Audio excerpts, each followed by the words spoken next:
维尔纳递过一朵花，语气里全是坚定。埃娜，我向你发誓，虽然我现在只是个奴隶，但总有一天我会让你看到不一样的结果。画面一转，当年的小女孩已经长大。埃娜看着远方，陷入了沉思。那个孩子当年到底对我承诺了什么？为什么偏偏想不起来最后那句话？神父郑重地询问新娘埃娜：“你是否愿意向新郎宣誓，奉献你的一生？”庄严的教堂里，埃娜正站在神父面前，而她身边的男人正是维尔哥。面对这神圣的时刻，埃娜却在心里冷笑，所谓的誓言根本没有任何意义。神父宣布，现在是新人的接吻时间。维尔哥迫不及待地搂住埃娜，在她耳边低声说：“我非常期待我们的新婚之夜。”埃娜没有回应，她脑子里全是10年前那个孩子许下的诺言。就在两人即将吻上的那一刻，教堂大门被猛地撞开，一个男人的声音响彻全场：“等一下！”维尔哥还没反应过来，一个男人已经带着卫兵大步流星地闯入教堂，直奔礼台而来。看着这个不速之客，维尔哥气急败坏地大喊：“你到底是谁？”维尔纳根本没打算废话，直接出手，瞬间就把维尔哥放倒在地。刚才还不可一世的新郎，现在只能狼狈地趴在地上，发出一阵惨叫。维尔纳看着眼前的埃娜，低声自言自语：“看来我赶上的正是时候。这男人到底是谁？怎么敢在众目睽睽之下直接拽住埃娜的手？”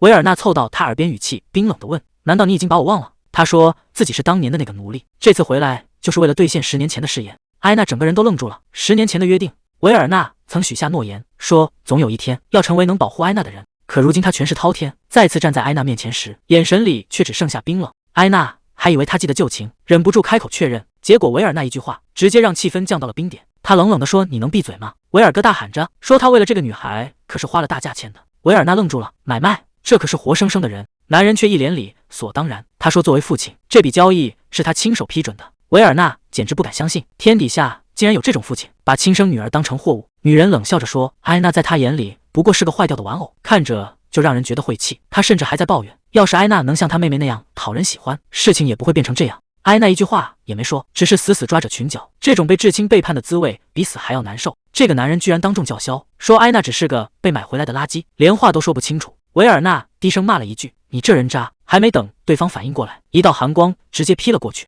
这下轮到男人傻眼了，剑锋已经抵住咽喉，再敢多说一个字命就没了。维尔纳手里的剑已经架在了脖子上，他冷冷地问：“是不是想这辈子再也开不了口？”周围的人全吓傻了，赶紧大喊着让陛下住手。谁也没想到事情会闹到这一步，男人彻底瘫了。他怎么也猜不到，眼前这个杀气腾腾的男人，竟然就是统治帝国的皇帝维尔纳·伊泽尔哈特。这个名字一出来，全场瞬间死一般的寂静。竟然是皇帝，那个1年前发动政变，亲手除掉亲兄弟夺位的男人。传闻中他是从战场走出来的，是血野兽，曾独自击溃万军，一夜之间让血流成河。这种怪物怎么会出现在这？维尔哥吓得语无伦次，只喊着自己没命了。眼看维尔哥落荒而逃，男人彻底急了，要是埃娜结不成婚，他的发财梦可就全碎了。就在这时，他盯上了旁边的维尔纳，一个恶毒的念头冒了出来。他换上一副笑脸，凑到维尔纳面前说：“陛下既然看上了我女儿，那是他的福气。虽然他年纪大了点，但这身段绝对是极品，不管是当女仆还是当玩物，全凭您处置。”听到这种畜生发言，维尔内的眼神彻底变了。维尔纳冷冷地说：“你要多少金币我都给，只要你现在立刻从我眼前消失。”对方忙不迭的答应，拿了钱连滚带爬的跑了。维尔内转过身对着神父说：“婚礼现在就开始。”神父整个人都傻了，现在就办？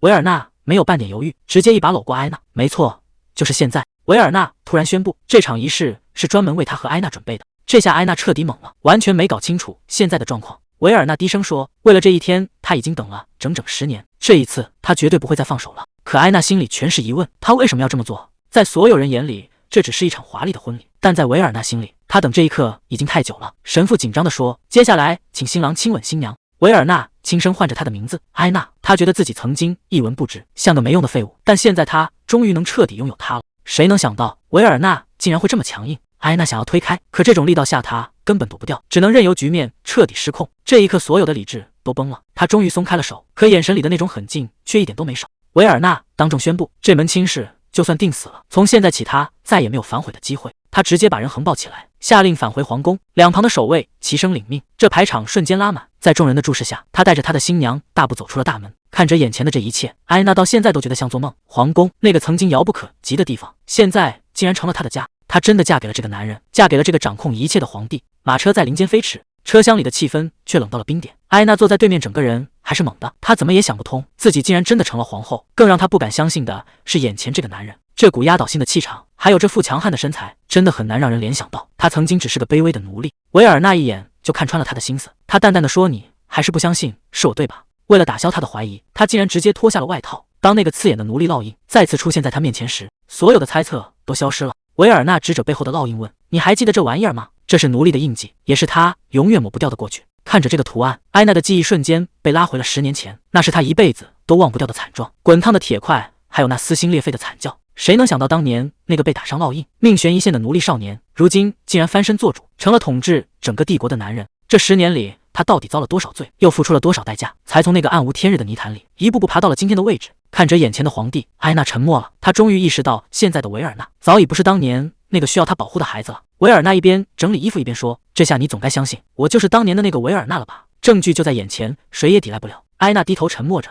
维尔纳盯着她问：“传闻是真的吗？你现在真的没法开口说话了？”听到这句话，埃娜整个人都僵住了。她最害怕面对的就是这个残缺的自己。她在心里默默地想：看到曾经保护过的人，如今变成了这副样子，你心里一定很失望吧？毕竟现在的他连一句简单的问候都没法亲口对他说了。一个是高高在上的皇帝，一个是连话都说不出来的落魄贵女。埃娜看着眼前的男人，心里满是苦涩。在她看来，两人现在的身份简直是一个天上一个地下。当年的那个约定，现在的她根本没资格去完成。就在这时，外面突然下起了暴雨。维尔纳推开窗户，看了一眼，无奈地说：“河水涨得太厉害，今晚咱们是没法过河了。”为了避雨，两人只能在附近的旅馆住下。可推开房门的那一刻，埃娜整个人都愣住了。这屋里竟然只有一张床，孤男寡女共处一室，气氛瞬间变得微妙起来。没错，不管他心里怎么想，从名义上来说，他们现在已经是真正的夫妻了。随着礼服滑落在地，埃娜像是下定了某种决心，她一步步走向床边，打算用这种方式来回应这个男人的感情。看着眼前的这一幕，维尔纳彻底懵了。他坐在床边半天没反应过来，只能下意识地喊出他的名字，问他到底想干什么。在埃娜心里，她觉得自己已经一无所有，既没有地位，也没了声音。面对这个为了她远道而来的皇帝，这似乎是她唯一能拿得出手的报答。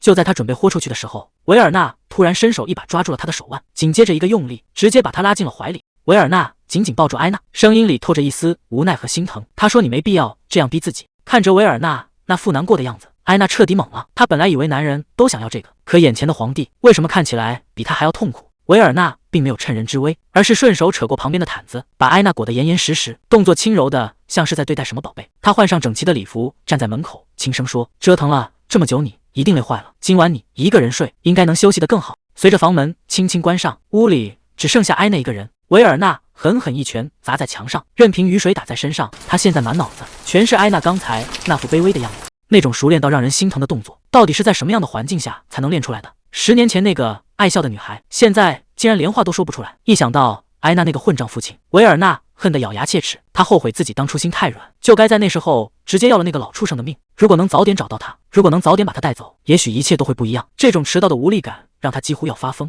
画面一转，回到了那个最黑暗的日子。维尔纳背上被烫出了深深的烙印，疼得几乎昏死过去。那时候是埃娜守在他身边，哭着说对不起，说这一切都是他的错。可现在，那个曾经保护他的女孩，却成了最需要被救赎的人。维尔纳站在大雨里，心里只有一个念头：当年的他只是个奴隶，根本护不住心爱的女孩。为了能堂堂正正站在他身边，他拼了命地往上爬，直到拿到了皇帝的宝座，成了这个国家最有权势的人。他在心里默默发誓，这辈子绝不会再让埃娜受苦，一定要把欠她的幸福全部都补回来。直到第二天清晨，维尔纳才重新出现。看着眼前这个既熟悉又陌生的男人，埃娜心里乱成一团。她发现自己越来越看不透他了。这个男人的一举一动都让她感到无比困惑。曾经那个单纯的少年似乎已经彻底消失，取而代之的是一个心思深沉的帝王。坐在摇晃的马车里，埃娜心里一直打鼓。昨晚发生了那么多事，她现在完全不知道该用什么样的态度去面对维尔纳。就在气氛有点尴尬的时候，维尔纳突然开口打破了沉默。他叫着埃娜的名字，轻声说：“你往窗外看。”埃娜下意识地顺着他的目光朝马车外面望去，这里真的太美了。埃娜简直不敢相信，眼前这宏伟的城堡竟然真实存在。维尔纳低声承诺：“从今天起，这里就是你的家，我的家。”这对埃娜来说实在太不真实了。维尔纳接着问：“你喜欢这里吗？”这一句话让埃娜彻底陷入了沉默。维尔纳刚带着埃娜站稳，远处就传来了呼喊声。约安兴奋地跑过来，对着维尔纳没大没小，甚至怀疑他这次巡视是不是偷偷跑去哪玩了。旁边的泽诺一脸严肃，提醒约安注意分寸，毕竟直呼陛下的名讳实在是太不礼貌了。约安却根本不在意，还吐槽泽诺老是一副死板的样子。不过很快，大家的注意力就全被旁边的埃娜吸引了。约安好奇地打听，这位漂亮的年轻小姐到底是哪位贵客？看到埃娜出现，这群部下瞬间炸开了锅，一个个挤破头想看得清楚，嘴里还不停念叨着：“这位小姐也太漂亮了。”维尔纳眉头一皱，直接伸手护住埃娜，呵斥这帮人赶紧收敛点，别把人给吓着了。还没等大家反应过来，维尔纳又丢出一颗重磅炸弹，他当众宣布埃娜是他的妻子，而且两人早就完婚了。刚才还吵吵闹闹的现场瞬间变得死一般寂静，所有人都愣在原地，简直不敢相信自己的耳朵。回城的路上，约安还在不停的嘀咕，他怎么也想不到，那个拒绝了所有婚约的维尔纳，竟然真的结婚了。约安一直以为维尔纳以前说心里有人，只是为了拒绝相亲找的借口，谁能想到他竟然是认真的。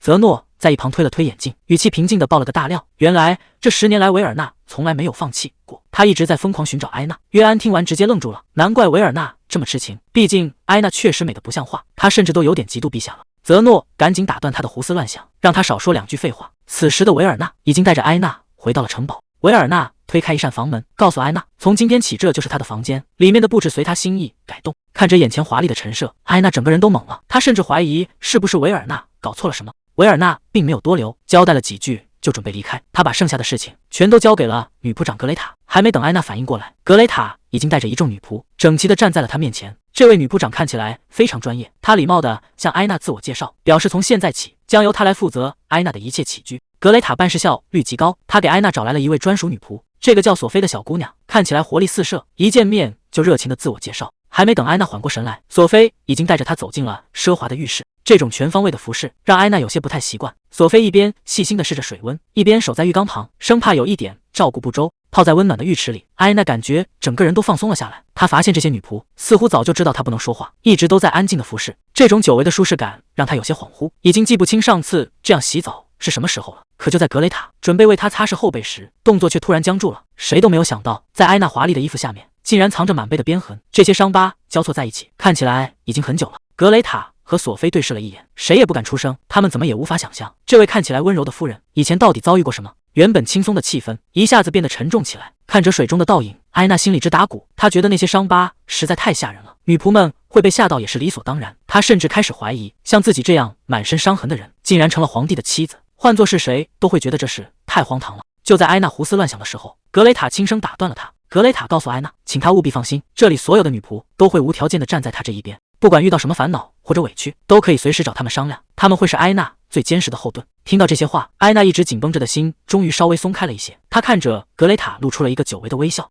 刚走出浴室，埃娜就被眼前的景象镇住了，满屋子全是华丽的礼服，还有数不清的珠宝首饰。索菲兴高采烈地解释，这些全是陛下送来的礼物，甚至因为东西太多，剩下的只能先堆在更衣室。就在埃娜眼花缭乱的时候，格雷塔端出了最后的压轴戏，那是一条闪烁着寒光的项链。埃娜忍不住感叹，这东西确实漂亮的不像话。格雷塔压低声音说，这颗钻石名叫女神之泪，是只有下一任皇后才有资格佩戴的国宝。下一任皇后这个名分对埃娜来说实在太沉重了。格雷塔在一旁解释，虽然正式任命还需要议会批准，但陛下既然把项链交了出来，就说明这件事已经板上钉钉了。索菲也跟着起哄，说陛下这是把她宠上天了，拉着她赶紧换衣服，要选一件最配项链的礼服。被宠爱吗？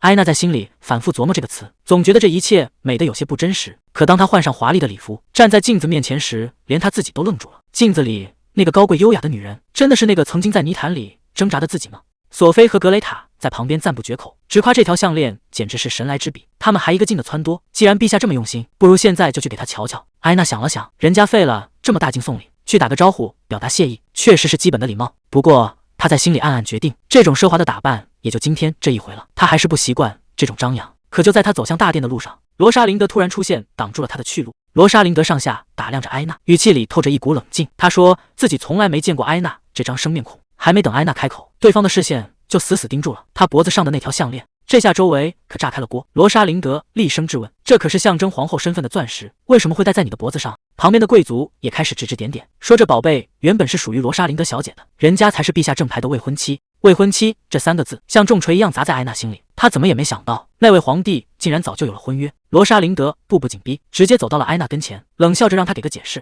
面对咄咄逼人的质问，埃娜支支吾吾，半天说不出一句完整的话。罗莎琳德见状更加放肆，直接用折扇挑起埃娜的下巴，眼神里全是轻蔑。他甚至当众扣下帽子，说如果埃娜解释不清楚，那这条项链就是他偷来的。就在埃娜最难堪的时候，身后突然传来一个冰冷又威严的声音。维尔纳沉声问道，你觉得你在对埃娜做什么？随着沉稳的脚步声，维尔纳拨开人群走了出来，一把将埃娜搂进怀里。罗莎琳德赶紧换了副嘴脸，连声道歉，说自己太冒失，根本不知道两人认识。他还厚着脸皮辩解，说是因为项链太贵重，财务把埃娜当成了小偷。埃娜不想给维尔纳添麻烦，决定自己站出来解释清楚。可他刚一开口，罗莎琳德就夸张的捂住嘴，当众嘲讽他的声音简直难听透了。这句话像针一样，瞬间扎进了埃娜心里，让她想起那些最黑暗的日子。曾经也有人这样咒骂他，说他这种声音还不如直接当个哑巴。好不容易积攒的勇气，就在这一刻被彻底击碎了。旧日的阴影突然袭来，埃娜整个人彻底崩溃，连站都站不稳了。女仆索菲吓得大声尖叫，现场乱成了一锅粥。就在这失控的关头，维尔纳一把将她紧紧抱住，语气是前所未有的温柔。他低声安慰着：“别怕，已经没事了。”看着我的眼睛，慢慢跟着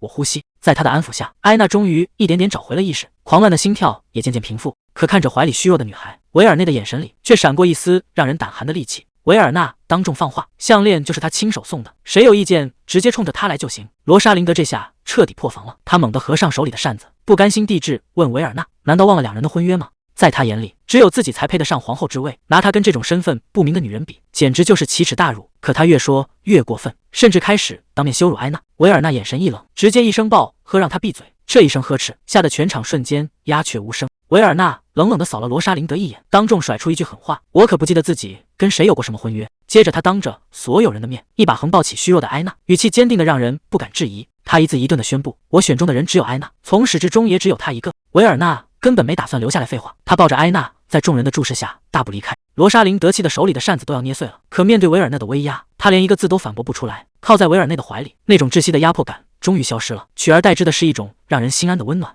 只要在这个男人身边，好像所有的恐惧都能被挡在外面。维尔纳低声向他道歉，说刚才离开是为了去处理一些必要的准备。埃娜有些听不懂，这种时候还有什么好准备的？维尔纳没有多解释，只是用那种不容置疑的眼神看着他，轻声许下承诺：“别担心，接下来的所有事情全部交给我就好。”维尔纳牵着埃娜的手出现在宴会厅的高处，这一亮相瞬间让楼下的贵族们炸开了锅，大家一边行礼一边忍不住小声嘀咕：“这个能让皇帝亲自牵着的女人到底是什么来头？”看折底下黑压压的人群，埃娜整个人都懵了，怎么会有这么多贵族聚在这里？难道今天是什么重要的日子吗？还没等他反应过来，维尔纳已经带着他走到了台前，对着全场沉声开口：“今天我要向各位正式介绍一个人。”维尔纳当着所有人的面，直接扔下了一颗重磅炸弹。他指着身边的埃娜宣布：“这位就是未来的皇后。”埃娜整个人都僵住了。这话一出，台下的贵族们彻底炸了，大家盯着埃娜脖子上的项链，那可是皇后的象征，谁也没见过这个女孩，更有人认出她所在的家族早就没落了，现在的她不过是个落魄的平民。各种质疑和议论像潮水一样涌向台上的两人，大家都在等看这个平民女孩怎么收场。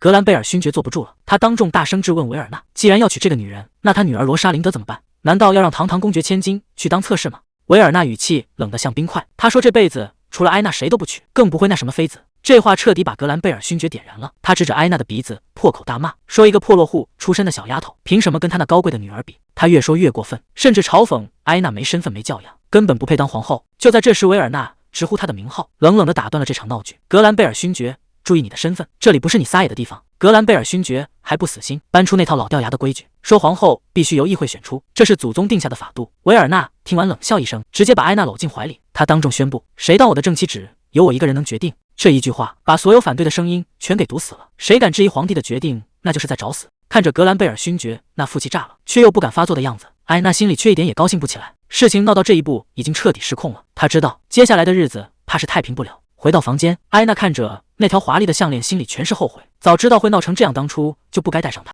她觉得自己太天真了，皇后这个位置根本不是她这种身份能坐稳的，她应该早点告诉维尔纳自己真的没那个本事。就在她最难受的时候，门外传来了敲门声，维尔纳推门进来，看着缩在角落的埃娜，语气里少有的带了些温柔。他主动开口道歉，承认白天在众人面前公开身份，确实是他太冲动了，完全没考虑到埃内的感受。维尔纳看着埃娜，语气变得异常坚定，他说：“虽然白天闹得不愉快，但他的心意从来没有变过，这辈子他除了埃娜谁都不娶，这就是他最后的态度。”说完这些，维尔纳没有多留，他礼貌地道了声晚安，转身走出了房间。看着他离去的背影，埃娜站在原地，久久不能平静。他发现维尔纳虽然性格强势，甚至有些霸道，但每一次他都在用自己的方式保护她。这种被人捧在手心里的感觉，是他以前从未体会过的。这一刻，埃娜的心彻底乱了。就在维尔纳转身要走的时候，埃娜突然伸手拉住了他的衣袖，她不想就这样让他离开，她想报答这个男人对她的好。维尔纳停下脚步，转过身，静静地看着他。埃娜低着头，心里乱成了一团麻，她不知道该怎么开口，只能死死拽着他的袖子不撒手。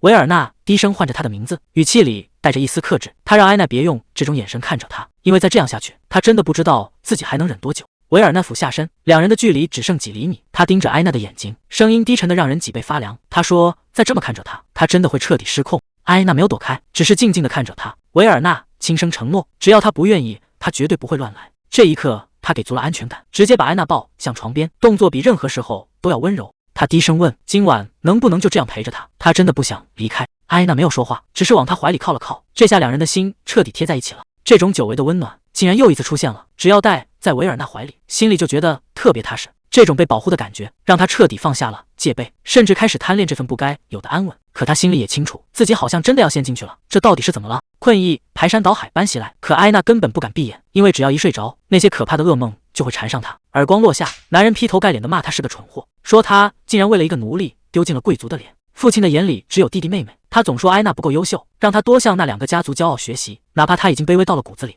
看着父亲对弟妹嘘寒问暖，艾娜站在门外，心早就凉透了。在这个家里，她似乎永远是个多余的人。就因为她是公爵家的长女，母亲又在生下妹妹后去世，她必须独自背负所有的严苛。这种日子到底什么时候才是头？父亲这心偏得没边了，弟妹手里全是昂贵的礼物，而艾娜永远只能站在阴影里，看着他们像一家人。后来家道中落，全家挤进漏风的破木屋，父亲把妹妹嫁人换了钱，自己却整天钻进酒瓶子里。弟弟也受不了这个家，干脆一走了之。所有的烂摊子最后全落在了艾娜一个人头上。为了活命，她已经没有退路了。深夜里，艾娜又被困在了那些梦魇里。维尔纳守在床边，听着她痛苦的呻吟，心都要碎了。到底是那个冷血的父亲，还是在公爵家那些生不如死的日子，又或者是他离开的那10年，到底是什么把他伤成了这样？维尔纳轻轻躺下，抱住他，他在心里暗暗发誓，一定要亲手斩断这些痛苦，让他彻底解脱。清晨的第一缕阳光照进来，艾娜这才发现，维尔纳竟然真的守了他一整夜。那种被紧紧环抱的安全感，让他心里暖暖的。看着他熟睡的样子，艾娜忍不住轻声说了句谢谢。这是他第一次在醒来时感到如此安心。他吓得赶紧捂住嘴，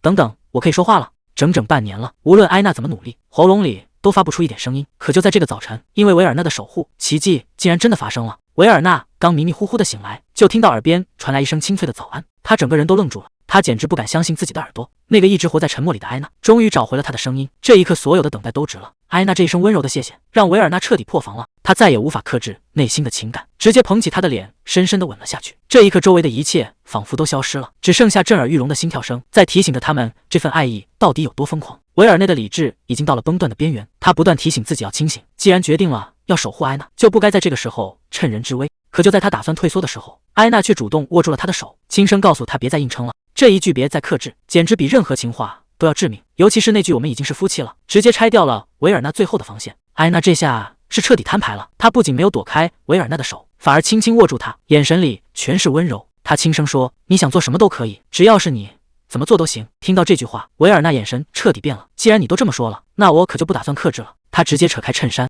艾娜这下算是搬起石头砸自己的脚了。她刚想喊停，维尔纳却根本不给机会，他低声提醒道，刚才可是你亲口说的，我想怎么样都可以。这下麻烦大了，维尔纳一旦认真起来，谁也拦不住。艾娜现在整个人都懵了，她怎么也没想到事情居然会发展到这一步，甚至连早上的阳光都显得格外刺眼。眼看女仆们就要进屋了，她赶紧催促维尔纳别赖着了，你今天不是还有公务吗？结果维尔纳倒是一脸淡定，说那些琐事他想怎么处理都行。两人收拾妥当，重新坐回大殿。艾娜现在心里直打鼓，觉得自己简直是闯了大祸。看着眼前丰盛的早餐，她小声跟维尔纳道谢，说自己很久没吃过这么好的东西了。结果维尔纳这宠妻狂魔直接开启了全方位服务模式，不仅问他饭菜合不合胃口，还说只要他想要，什么衣服首饰都能给。艾娜听得心里发虚，觉得自己根本不配拥有这些。可维尔纳却一脸理所当然，说你是我的妻子，我不疼你疼谁？他甚至还亲手插起一块肉，直接递到了艾娜嘴边。这下好了，艾娜想拒绝都找不出理由了，这简直是大型虐狗现场。艾娜还没来得及拒绝，就被维尔纳塞了一嘴，只能在那儿闷头嚼着。她心里忍不住吐槽，这男人怎么能这么没皮没脸？当着这么多人的面，难道他一点都不觉得尴尬吗？结果维尔纳倒好，看他乖乖吃了，自己也若无其事的吃了起来。远处的女仆们看到这一幕，简直比当事人还激动。他们惊喜地发现，夫人的声音竟然恢复了。看来大家之前的担心都多余了，只要有陛下在身边，再重的伤恐怕都能被治愈吧。正当两人腻歪的时候，约安和泽诺突然闯了进来，嚷嚷着视察时间快到了，非要拉着维尔纳赶紧走。维尔纳虽然一脸不情愿，但也只能跟艾娜解释，说自己刚登基不久，外面还有一堆不服气的贵族等着他去收拾。约安这嘴碎的家伙趁机凑到艾娜耳边爆料，说维尔纳平时根本不吃早饭，今天这反常的表现绝对是因为心情好到了极点。眼看自己的老底都要被揭光了，维尔纳直接黑了脸，冷冷的示意该出发了。旁边的泽诺倒也干脆，二话不说，直接把还在废话的约安给拖了出去。这下总算清静了，虽然还有正事要办，但临走前维尔纳还是没忍住，给了艾娜一个温柔的摸头杀。他轻声许下承诺，说自己一定会尽快赶回来，到时候两人还要像现在这样一起吃饭。看着他大步走向门口的背影。艾娜站在原地，心里突然变得空落落的，她自己都觉得不可思议。明明才刚分开几秒钟，寂寞的感觉就排山倒海的压了过来。她在心里默默祈祷：维尔纳，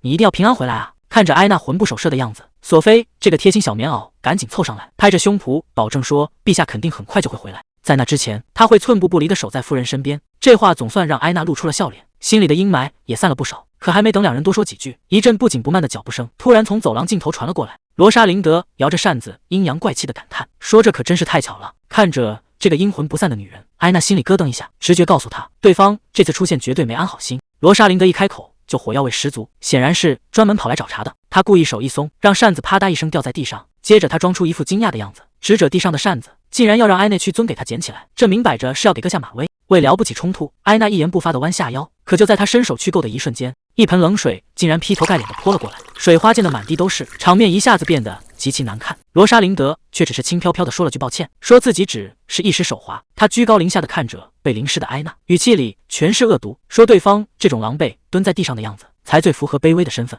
旁边的随从也跟着看笑话，甚至直接下了禁令，不准艾娜再靠近这片温室一步。索菲实在看不下去了，冲上前想要找对方理论，甚至想搬出皇帝来撑腰，可艾娜却只是默默承受了一切。她死死拉住索菲，示意不要再继续争执下去。罗莎琳德这下是彻底撕破脸了，她冷笑着打量眼前的艾娜，嘴里的话一句比一句难听，骂她是只会讨好陛下的狐狸精，甚至当众放下狠话，说早晚要撕烂她的伪装，把她彻底赶出皇宫。本以为日子能暂时平静下来，可就在几天后，一份晚宴邀请函突然送到了她手上。索菲气得直跳脚，说对方这明摆着就是想当众羞辱。艾娜看着手里的邀请函，心里很清楚这确实是一个躲不掉的陷阱。索菲极力劝阻，觉得这种地方根本没必要去，可紧接着她又拿出了另一份惊喜，那是一大束灿烂的鲜花。索菲兴奋地大喊说：“这是皇帝陛下亲自派人送来的！”看着花丛中那封属于维尔纳的信，艾娜整个人都愣住了。维尔纳在信里写得很直白，他为这段时间的冷落感到抱歉，希望艾娜能笑着等他回来，因为他的心始终都留在他身边。这封信就像一颗定心丸，让艾娜意识到，哪怕隔着遥远的距离，那个男人也从未停止过对她的挂念。她看着手中的信纸，心里突然冒出一个念头：如果只是一味的逃避，局面永远都不会有任何改变。既然想要留在他身边，就不能再当那个被保护的弱者，他必须让自己变强，强到足以应对所有的恶意。艾娜叫住了身边的索菲，她决定不再躲避，而是要正面硬刚。她一字一句地宣布，那场晚宴她一定会准时出席。格雷塔赶紧劝她：“夫人，千万别太勉强了。”索菲也在旁边拼命点头：“我知道我不可靠，但这次不一样。”她不想再躲在后面了，更不想因为自己的软弱让维尔纳替她承担后果。看着艾娜为了维尔纳想要变强，身边的女仆们简直比她本人还要激动。既然决定要重返社交圈，那荒废已久的贵族礼仪必须得从头练起。女仆们拍着胸脯保证，这件事包在他们身上。特训说来就来，就从今天的晚餐开始，每一个动作都不能出错。谁也没想到艾娜的表现竟然这么完美，哪怕家族已经没落了，她骨子里那种贵族范儿依然优雅的让人没话说。索菲更是乐开了花，直夸自家夫人已经无懈可击，根本不需要再担心什么。艾娜微笑着道谢，这几天的特训总算没白费，她已经做好了万全的准备。可等到了晚宴现场，一个突如其来的消息差点让她当场愣住。什么情况？居然要让她去做开场演讲？女人笑里藏刀地说：“这可是罗莎琳德的小小请求，毕竟大家都想听听这位未来的皇后能说出什么大道理。”这哪是什么请求，分明是把艾娜架在火上烤，故意当众给她难堪。看着艾娜沉默不语，女人变本加厉，临走前还不忘冷嘲热讽，让她准备一份像样的致辞，最好先去练练嗓子。索菲气得直跺脚，觉得对方简直欺人太甚，嚷嚷着要立刻去找陛下告状。格雷塔拦住了索菲，维尔纳在晚宴结束前根本不可能赶回来，既然唯一的靠山不在，那这次的难关就只能靠他自己去闯了。晚宴正式开始，艾娜独自站在长桌尽头，面对着台下无数双眼睛。她深吸一口气，试图说出准备好的开场白，可话到嘴边却变成了一阵尴尬的沉默。接下来的词她竟然一个也想不起来了。完了，艾娜现在脑子里一片空白，嗓子就像被什么东西堵住了一样，一个字都蹦不出来。就在她快要崩溃的时候，索菲突然在台下大喊：“夫人，要是实在不知道说什么，那就先微笑吧。”索菲一边说着，一边用力扯起嘴角，给她做了个超级夸张的示范。艾娜愣了一下，也学着索菲的样子试探着提起了嘴角。是这样吗？索菲兴奋地直点头，说这就对了。她奶奶以前常说，微笑就是女孩子最厉害的武器。看着女仆们鼓励的眼神，艾娜终于稍稍放松了一些。既然话已经说不出口，那就用这个微笑去迎接接下来的挑战吧。艾娜独自坐在桌前，试着说出那些客套的致辞，但是不管尝试多少次，那些话到了嘴边还是会卡住。即便有索菲他们的鼓励，她发现自己还是做不到。这种挫败感让她觉得自己真的很没用。看着手里的信件，艾娜心里的委屈瞬间涌了上来。她现在好想见维尔纳，好希望他能立刻回家，哪怕只是安安静静的抱他一下也好。深夜的房间里只有一盏孤灯陪着埃娜。就在他对着信件出神时，门外突然传来一阵响动。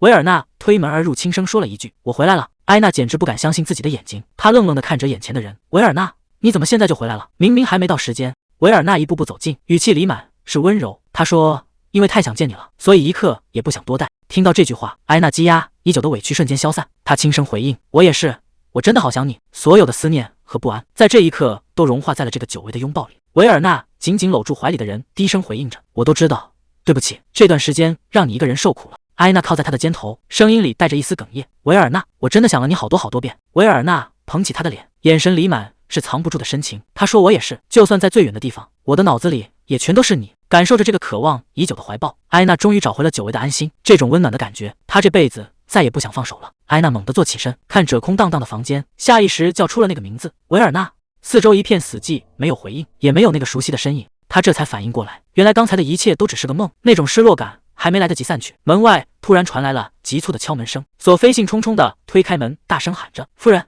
陛下来信了。”埃娜还没从刚才的梦里缓过神，索菲又指着桌子惊叫起来：“夫人快看，除了信，竟然还有一份礼物！”埃娜有些不敢相信，这真的是维尔纳送来的吗？她小心翼翼地拆开信封，熟悉的字迹映入眼帘。维尔纳在信里写道：“他在远征的路上偶然发现了一枚胸针，颜色和埃娜的眼睛一模一样。虽然他不懂什么珠宝，但那一刻他只想把它送给埃娜。”信的末尾只有一句话：“即便相隔两地，我也一直都在想你。”看着这些文字，埃娜停顿了许久，这种被捧在手心里的感觉，简直和刚才的梦境一模一样。盒子打开的一瞬间，埃娜整个人都愣住了。这枚胸针真的好漂亮，更让她心动的是，维尔纳竟然真的记住了她眼睛的颜色。她转过头问索菲：“咱们有没有能搭配这枚胸针的裙子？快帮我换上，今天我必须加倍努力练习才行。”看到自家夫人终于露出了笑容，索菲比谁都高兴，连声答应着去准备。埃娜看着镜子里的自己，总觉得有些不可思议。明明刚才还觉得心里空落落的，怎么现在一下子就充满了干劲？只要想到他在身边，埃娜就觉得自己无所不能，哪怕接下来要面对的是龙潭虎穴，她也一点都不怕了。此时的格兰贝尔家族晚宴上，罗莎琳德正举着酒杯，志得意满地欢迎着各位来宾，仿佛他才是这里唯一的主角。就在这时，大厅门口传来一阵清脆的脚步声，罗莎琳德下意识回过头，脸上的笑容瞬间僵住了。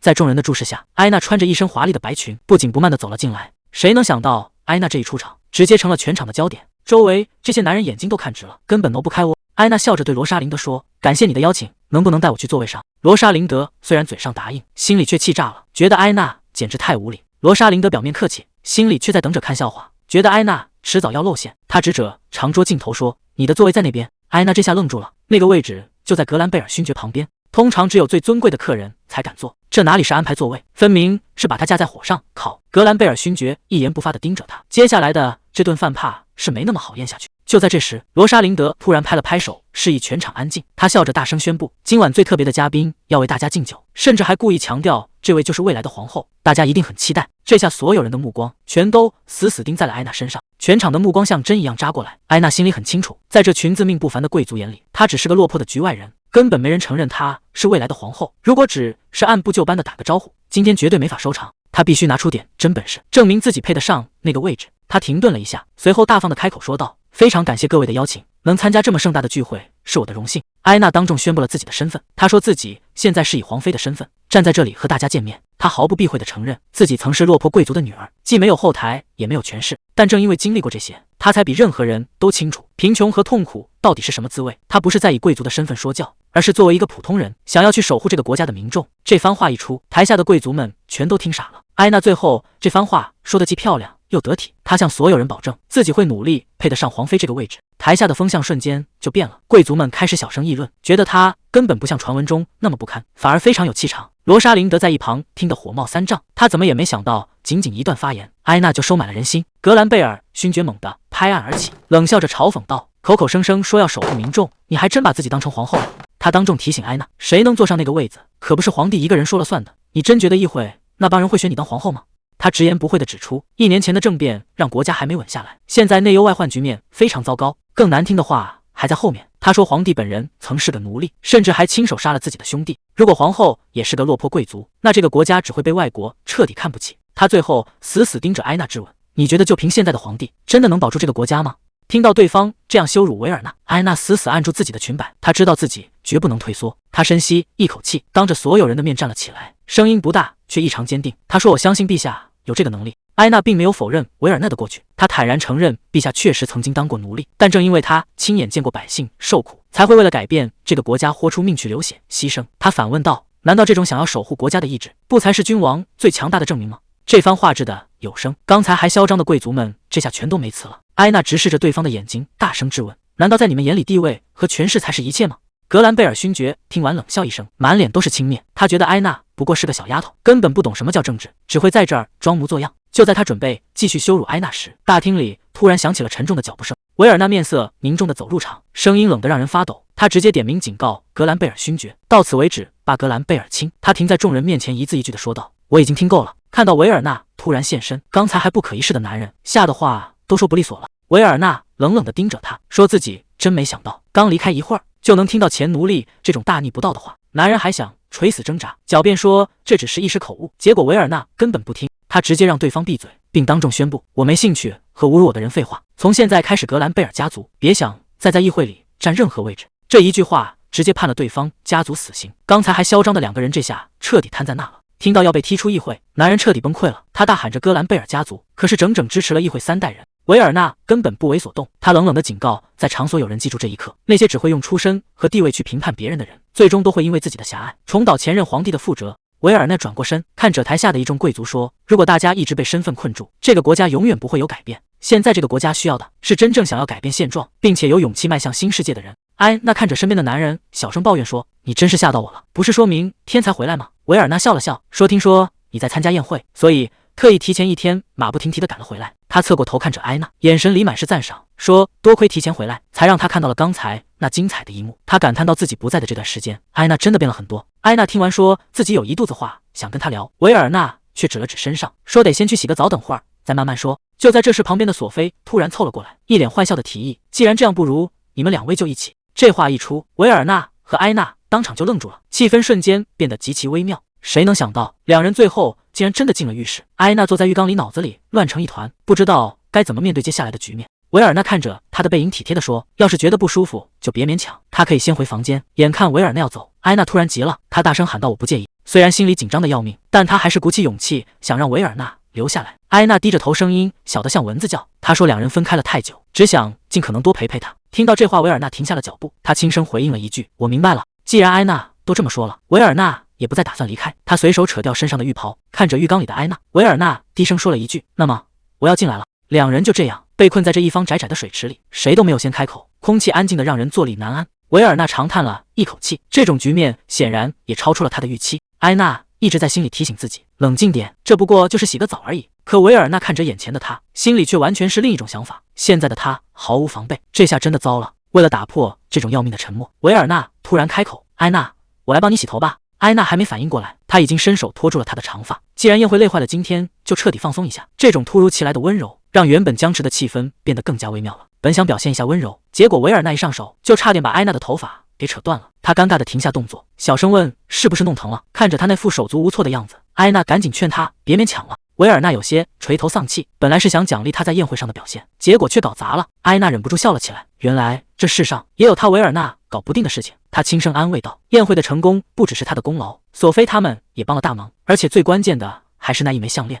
埃娜看着他认真地说：“是你送的那枚胸针给了我勇气。”维尔纳听完笑了笑，只要能帮到你就好。但他随即收起笑意，凑近了些说道：“其实这都是你努力的结果。听说你为了练习经常熬夜到很晚，作为丈夫，我真的很为你感到骄傲。”这番话让埃娜沉默了，她低下头，心里却在反复问自己：像我这样的人，真的有资格一直留在你身边吗？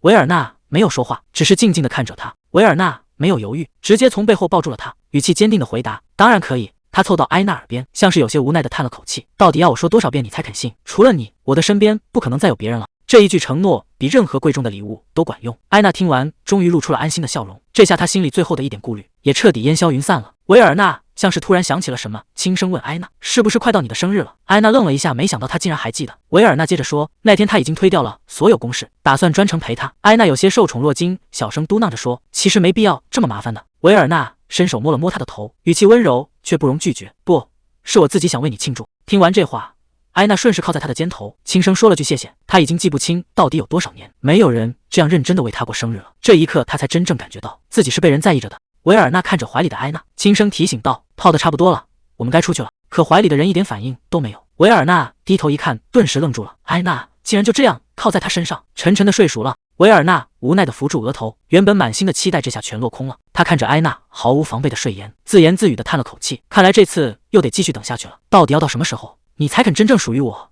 几天后的一个下午，府邸门口突然传来了动静。索菲有些疑惑地问：“有人要见埃娜夫人？”守卫神情复杂地回答：“是的，那个人自称是夫人的父亲。”还没等众人反应过来，一个男人已经推门而入。他看着屋里的埃娜，语气平淡地打了个招呼：“好久不见了，埃娜。”看到这个男人的瞬间，埃娜整个人都愣住了。她颤抖着挤出一个词：“父亲。”索菲察觉到气氛不对，低声叮嘱了一句：“夫人，有任何需要，请立刻叫我。”男人大摇大摆地坐下，看着一脸戒备的埃娜，笑着说：“别这么紧张，我只是担心你才来看看。”他盯着埃娜问：“关于那件事，你还没告诉陛下吧？”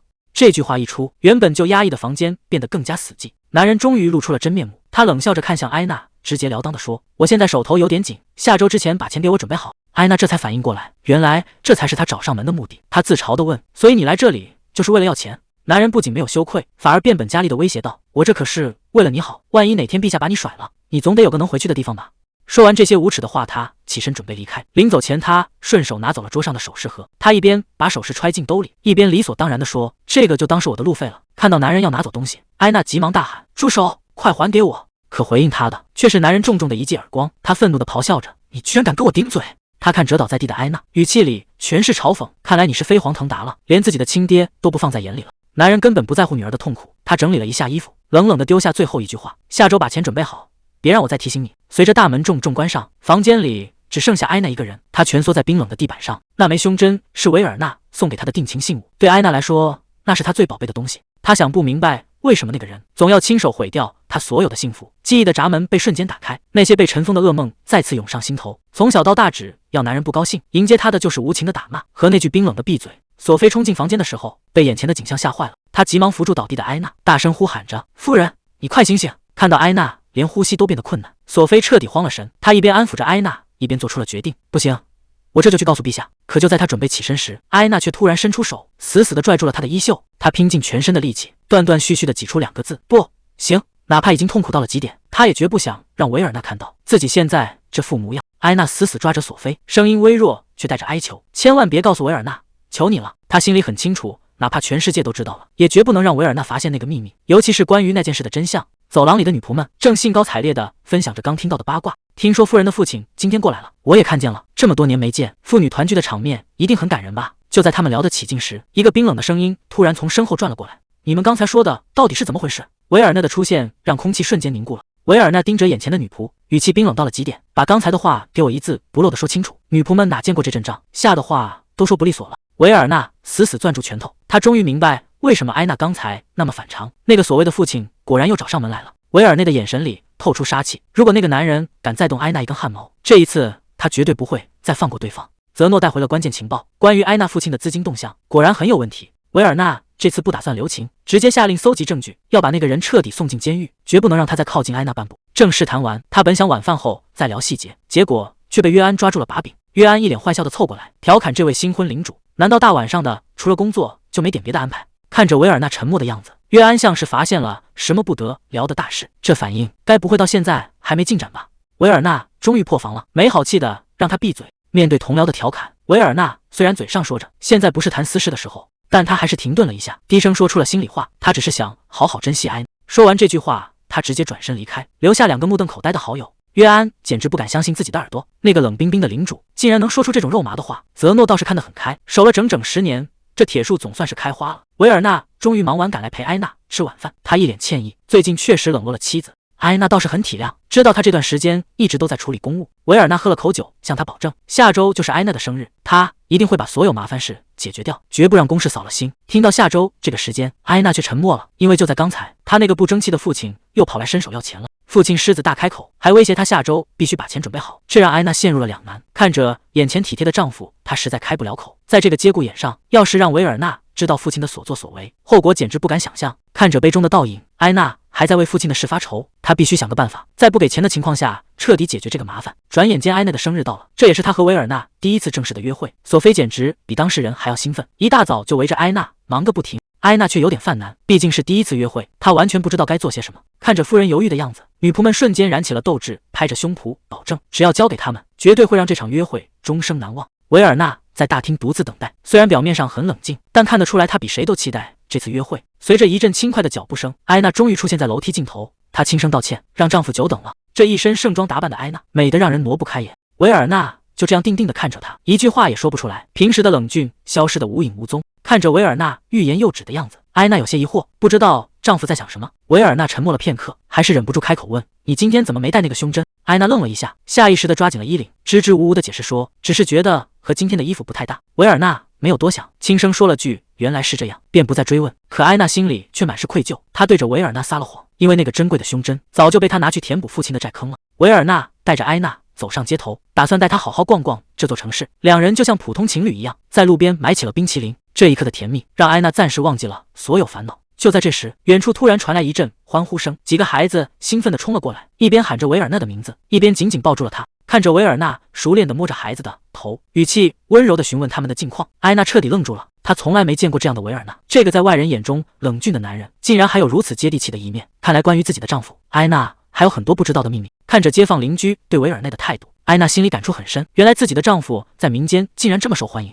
两人走到一家餐厅门口，维尔纳提议就在这儿吃，还没等进门，老板就一脸惊喜地冲了出来。老板一边拍着维尔内的肩膀，一边大声嚷嚷着：“还以为你当了皇帝就看不上咱这小店了呢！”为了招待这位老相识，老板直接宣布今天闭店包场，让维尔纳和埃娜尽情享用。这热乎劲儿让维尔纳都有点招架不住。埃娜好奇地打听两人是不是早就认识，维尔纳淡淡地回了一句：“以前经常来。”以前这两个字让埃娜陷入了沉思。那是维尔纳还没穿上黄袍，还只是个普通人的时候，那个时候的他又过着什么样的生活呢？在酒馆的吧台前，埃娜忍不住问起维尔纳当年离开公爵家后到底去了哪。维尔纳平静地回答：“他一头扎进了佣兵工会。”这个答案让埃娜大吃一惊。维尔纳解释说，那时候他还是个奴隶身份，根本没法回去找他，只能靠当佣兵来变强和攒钱。也就是在那段刀口舔血的日子里，他遇到了泽诺和约安，三个人成了生死与共的伙伴。旁边的老板听得兴起，忍不住插了一嘴，说当年谁能想到这个沉默寡言的沙胚，真实身份竟然是个王子。老板当时吓得差点从椅子上摔下来，而埃娜听完也彻底愣住了。王子和佣兵这两个身份怎么也联系不到一起？维尔纳语气平静地抛出了一个重磅炸弹，前任皇帝其实是他同父异母的弟弟。埃娜这才猛地反应过来，既然如此，那场传闻中的政变背后的主谋肯定就是维尔纳了。他责怪自己反应太慢，主要是维尔纳以前当奴隶的样子在他脑海里实在太深刻，让他根本没往皇帝那方面想。埃娜忍不住追问，堂堂一个王子当初怎么会沦落成奴隶？维尔纳却显得云淡风轻，直言那不过是最常见的皇位争夺战罢了，惨到他连提都不想提。旁边的老板也跟着吐槽，说维尔纳这人一直都这样，对权力和地位根本就没放在眼里。老板接着感慨道，维尔纳这人就是心太软，根本没法对受苦的人坐视不管，当初之所以站出来，就是因为看不下去前任皇帝的暴政。埃娜听完沉默了，她终于明白为什么这座城市的人们会对他如此爱戴。在外人眼里，他是那个让人闻风丧胆的染血的野兽皇帝，但在埃娜看来，他比任何人都更温柔。维尔纳却并没有领情，只是淡淡的回了一句，说埃娜实在是太高看他了。在他看来，当初之所以选择动手，根本不是为了什么大义，纯粹只是因为他很生气。维尔纳语气平静，说他只是从那些恶人手里拿回了原本就属于大家的东西，对他来说，这不过是理所应当的清算。埃娜在一旁听得入神，看着杯子里自己的倒影，她心里只有一个念头：维尔纳真的太强大了。这种强大不仅是身份，更是那种掌控局面的意志。埃娜忍不住在想，如果有一天我也能变得像他一样强就好了。看着眼前的万家灯火，埃娜忍不住感叹，这里真美啊。维尔纳轻声说，我一直想带你来看看，因为当我在佣兵团过着刀口舔血的日子时，每当看到这座城的灯光，我就会想起你的笑容。埃娜愣住了，她从没想过自己竟然是对方活下去的动力。那时候她的世界里只有战场，但无论走多远，她心里始终有一个想要回去的地方，那就是有她的地方。维尔纳捧起她的脸，语气里满是温柔，他说，谢谢你来到了这个世界上。这一刻他只想感谢今天，感谢这个能陪在他身边的机会。埃娜靠在他的肩头，轻声喊着他的名字，有些话他从来没对别人说过。自从母亲去世后，就再也没有人为他庆祝过生日了。这种被人在意的感觉让他明白自己终于不再是一个人了。看着眼前这个男人，埃娜心里很清楚，这种幸福是他以前想都不敢想的，但是现在他终于可以发自内心的说出，能来到这个世界上真好。维尔纳给他的一切，不管是关怀还是陪伴，都太珍贵了，他一个都不想弄丢。所以为了守护这份好不容易得来的幸福，他告诉自己，这一次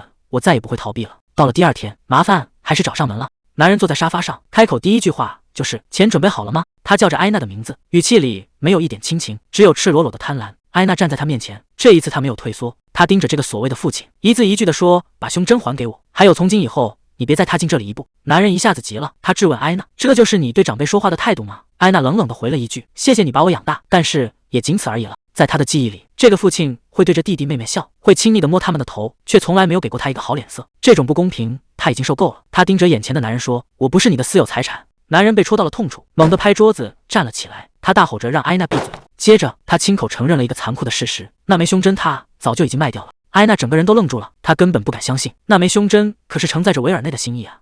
男人看到艾娜这个样子，不仅没有半点愧疚，反而变得更加暴躁。他猛地逼近艾娜，大声呵斥道：“少用这种态度跟我说话！”他甚至开始口不择言，指着艾娜的鼻子羞辱：“你以为是谁施舍让你活到现在的？”在他眼里，艾娜就是一个一无是处的废物，离开了他根本什么都做不了。男人彻底撕下了伪装，他看着到在眼前的艾娜，语气冰冷到了极点。他说：“看来你还是欠管教啊！”还没等艾娜反应过来，男人已经一把拽住了她的头发，强迫她抬起头来。他凑到艾娜耳边，阴森森地威胁道：“既然你这么不听话，那我就只能把你的这些表现全都去告诉陛下了。”这一句话直接击中了艾内的软肋。如果维尔纳知道了这些，后果简直不敢想象。男人露出了最阴险的嘴脸，他压低声音说：“如果陛下知道你流产了，一定会非常惊讶吧？”他步步紧逼，语气里全是嘲讽。“你觉得一个没法生孩子的女人还能保住皇后的位子吗？到时候不仅是陛下，所有人都会把你当成笑话，你会被立刻扫地出门。”艾娜瘫坐在地上，听着这些恶毒的诅咒，那些被恐惧支配的日子再次浮现在脑海里。不，他绝对不要再回到过去，绝对不要再做一个只能躲在角落里发抖的傀儡。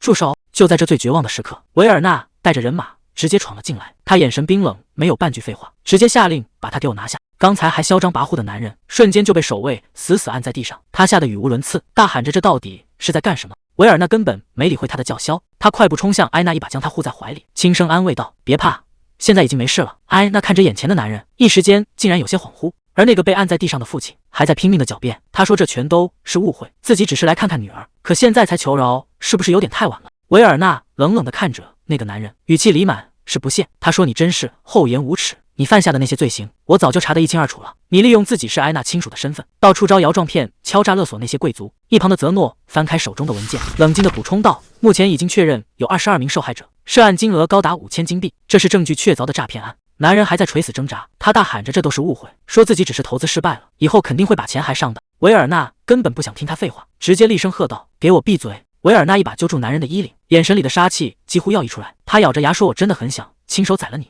但他最后还是克制住了，因为这种人渣不值得脏了他的手。他冷冷地宣布：“你的罪行将交给帝国的法律来审判。”维尔纳猛地一甩手，像丢垃圾一样把男人重重地摔在地上。他居高临下地看着对方，语气冰冷的没有一丝温度：“你下半辈子就待在监狱里，为你对艾娜做过的一切慢慢赎罪吧。”这个曾经不可一世的男人，这下彻底瘫在了地上。他知道自己这辈子算是彻底完了。看着大势已去，那个男人竟然跪在地上，卑微地哀求起来。他冲着艾娜大喊：“快帮我向陛下求情！如果你还认我这个父亲，就赶紧救救我！”他甚至还想伸手去抓艾娜，试图用亲情进行最后的道德绑架。艾娜沉默了片刻，缓缓开口说道：“在成为你的女儿之前，我首先是我自己。”她眼神坚定，没有一丝动摇。“我再也不会听你的命令了。”她怎么也没想到，自己竟然贿赂到这个地步，只能像个丧家犬一样被拖走。看着这个男人消失在视线里，艾娜终于松了一口气，这场噩梦总算是告一段落了。她转过身，身后的维尔纳一直都在，接下来的路她不再是一个人走了。艾娜轻声道谢，她这才意识到，原来维尔纳早就看穿了一切。维尔纳坦白承认了，但他之所以一直没开口，是因为不想逼他。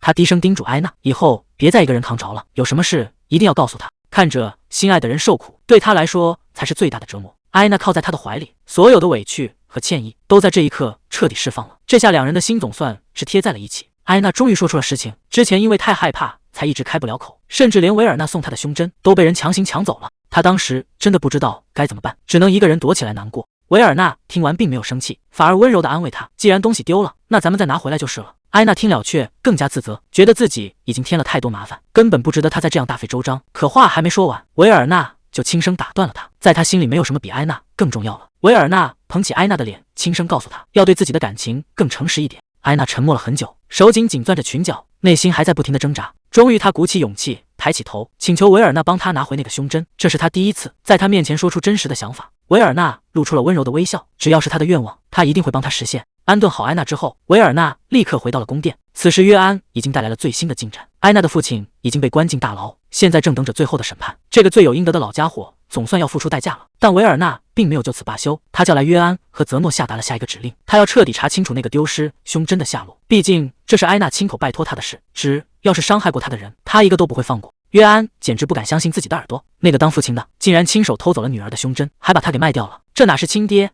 简直就是个畜生！约安气得恨不得现在就去揍他一顿。泽诺也觉得这事儿太离谱，他立刻动身，准备从贸易路线上查个水落石出。维尔纳把这件事交给了他们，只要能找回胸针，埃娜的心结就能彻底解开。看着下属们忙碌的身影，维尔纳嘴角微微上扬。泽诺敏锐地察觉到了自家主子今天的心情似乎格外好，维尔纳也没有否认，毕竟因为埃娜父亲做的这些蠢事，接下来的计划反而变得更有趣了。埃娜一直把真心话憋在心里，但这一次她终于放下了所有的伪装，求维尔纳帮她拿回那个胸针。看着埃娜如此诚实的依赖自己，维尔纳心里别提多高兴了。这种被需要的感觉让他觉得一切努力都值得。可这一幕落在约安眼里，简直就是赤裸裸的区别对待。他忍不住跟泽诺吐槽，主子对他永远是那副严肃的样子。泽诺倒是没心思开玩笑，他提醒约安该出发办事了，毕竟找回胸针才是现在的头等大事。约安虽然觉得泽诺太死板，但也知道正事要紧，这下追查胸针的行动正式开始了。维尔纳心里很清楚，他没法改变埃娜那些痛苦的过去，那是已经刻在骨子里的伤痕，但他已经做好了决定，既然没法抹去，那就全盘接受关于他的一切，不管是他的美好，还是那些让人心碎的往事。夜深了，月亮挂在树梢，维尔纳发现埃娜还没休息，正一个人站在窗边发呆。他轻声唤着她的名字，走上前关心地问了一句：“你还好吗？”看到维尔纳出现在身后，埃娜紧绷的心弦似乎稍微放松了一些。维尔纳轻声告诉埃娜，一切都结束了，那个噩梦般的男人再也没机会来折磨她了。埃娜虽然嘴上说着谢谢，但心里还是有点缓不过神，毕竟在过去的那些年里，她真的以为这辈子都逃不掉了。看着眼前的女孩，维尔纳心里满是心疼，他无法想象埃娜从小到底吃了多少苦。他甚至开始自责，怪自己为什么没能早点出现。如果自己能再强大一点，或许埃娜就不用受这么多罪。听到维尔纳在向自己道歉，埃娜立刻摇了摇头，因为她心里很清楚，真正救她出深渊的人到底是谁。埃娜看着眼前的男人，由衷的感慨了一句：“维尔纳，你真的很有本事。”维尔纳却表现得很平静，他说自己当时只是咽不下这口气，看着那些坏人欺负弱小，他必须把属于大家的东西拿回来。这番话让埃娜陷入了沉思。曾几何时，她也无数次幻想过，如果自己能像维尔内一样强大就好了。但现在她终于明白，正是因为有了维尔内的出现，她才不再是那个任人宰割的小女孩。她看着维尔纳，一字一句地告诉他：“是因为有你在背后撑腰，我才终于有勇气去面对我的父亲。”这一刻，埃娜彻底告别了过去的软弱，因为她知道自己再也不是孤身一人了。埃娜捧着维尔内的脸，轻声说出了心里话：“是你给了我勇气，让我能重新站起来。”维尔纳看着眼前的女孩，低声唤着她的名字。这一刻，所有的克制都彻底崩塌。他俯身吻了上去，这一吻是对过去所有苦难的告别，也是对未来的承诺。他紧紧地把埃娜搂在怀里，像是要把她揉进身体里，再也不打算松手，靠在维尔纳宽厚的肩膀上。埃娜听着彼此的心跳声，她知道这辈子最正确的决定就是留在这个男人身边。埃娜心里只有一个念头，她想离这个男人更近一点，甚至舍不得松手。她轻声唤着维尔纳的名字，有些话到了嘴边，却又显得那么难以启齿。其实那天早上的事一直让她耿耿于怀，那种意犹未尽的感觉让她心里空落落的。这一次，埃娜决定豁出去了。她看着维尔纳，小声请求他抱紧自己。她不想再压抑内心的渴望，因为此时此刻她只想彻底拥有这个男人。面对埃娜的主动，维尔纳再也无法克制，所有的理智在这一刻全部化为了乌有。这一场迟到了太久的亲密，让整个房间的空气都变得灼热起来。就在两人难舍难分的时候，维尔纳停下了动作，他看着怀里的女孩，眼神里满是藏不住的深情。他低声对埃娜说：“这整整10年的时间里，他的心里从来没有过别人。”看着眼前的男人，埃娜心里最后的一丝不安也彻底烟消云散了。两人再次深情地吻在一起，这一刻周围的一切仿佛都不再重要，在这片只属于他们的空间里，所有的克制和犹豫都变成了最热烈的回应。这一刻，他等了实在太久。埃娜没有说话，只是紧紧抱住眼前的男人。埃娜轻声呢喃，总觉得身体感觉怪怪的。维尔纳有些担心，问他是不是哪里不舒服。谁知道他却坦白，只要被他碰过的地方都觉得好舒服。这句话一出，维尔纳彻底受不了了，他低声警告：“别再这样诱惑我了。”埃娜完全没想到，原来这种事并不是只有粗鲁和欲望，这种从未有过的感觉让他彻底沉溺其中。他轻声呼唤着维尔纳，甚至开始主动索求，还要更多。他已经停不下来了。埃娜轻声呼唤着他的名字，这一刻他彻底放开了所有顾虑，他心里只有一个念头，那就是想要眼前的这个男人。他希望两个人能就这样彻底融合在一起，再也不分开。清晨的阳光洒进房间，昨晚的一切对埃娜来说就像一场梦。可一想起昨晚的细节，她简直羞得没脸见人。她怎么也想不到自己竟然会那样主动，拉着维尔纳要个不停。就在她胡思乱想的时候，身后的男人已经醒了。维尔纳把她搂进怀里，轻声说了句早安。维尔纳温柔地问他是不是吵醒他了，还担心他身体会不会不舒服。面对这份关心，艾娜心里却一直在打鼓，因为她知道有些秘密已经藏不住了。维尔纳肯定已经发现，他并不是第一次。艾娜沉默了很久，终于决定把真相说出来。这10年来，她一直活在父亲的掌控下，为了钱，她被要求不能拒绝任何人。艾内的声音在颤抖，她说为了父亲，她甚至连自己的身体都交了出去。但这还不是最让她痛苦的，真正让她无法原谅自己的是那个曾经在她体内孕育的小生命。看着沉默的维尔纳，艾娜只能一遍遍说着对不起，责怪自己的软弱。艾娜低着头，觉得自己已经不再干净，甚至开始嫌弃这样的自己。可维尔纳却一把将她搂进怀里，语气坚定地告诉她：“你不脏。”在他眼里，安娜还是那个初次见面时会为了他而流泪的善良女孩，一点都没有变。维尔纳捧起她的脸，第一次说出了那句“我爱你”。不管是过去还是以后，这辈子他都要定她了。听完维尔内的告白，安娜终于放下了所有的顾虑，她轻声回应着：“我也爱你。”这一刻，两颗心总算彻底贴在了一起，那些痛苦的过去再也无法把他们分开。几天之后，生活似乎回到了正轨。维尔纳出现在训练场上，手中的木剑虎虎生风，眼神里满是坚定。艾娜躲在墙角偷偷观察，结果被女仆索菲抓了个正着。索菲笑着问：“夫人，您这是怎么了？”艾娜支支吾吾的坦白，总觉得最近的维尔纳好像比以前更帅了。索菲一听就乐了，直接点破说：“这明摆着就是爱啊！”还没等艾娜反应过来，维尔纳已经大步走了过来，语气里全是宠溺。怪他来了也不出声。艾娜支支吾吾的说不想打扰他的训练。维尔纳一把将艾娜搂进怀里，眼神里全是化不开的温柔。他低声承诺自己从来没觉得他是个麻烦。两人的距离越来越近，就在差一点要亲上的时候，艾娜却突然破功了。她猛地推开维尔纳，一边捂着脸一边大喊：“这实在是太难为情了！”看着艾娜落荒而逃的背影，维尔纳一个人愣在原地，完全没搞清楚状况。而此时的艾娜脑子里早就乱成了一锅粥，她现在满脑子只有一个念头：她不敢直视维尔内的眼睛。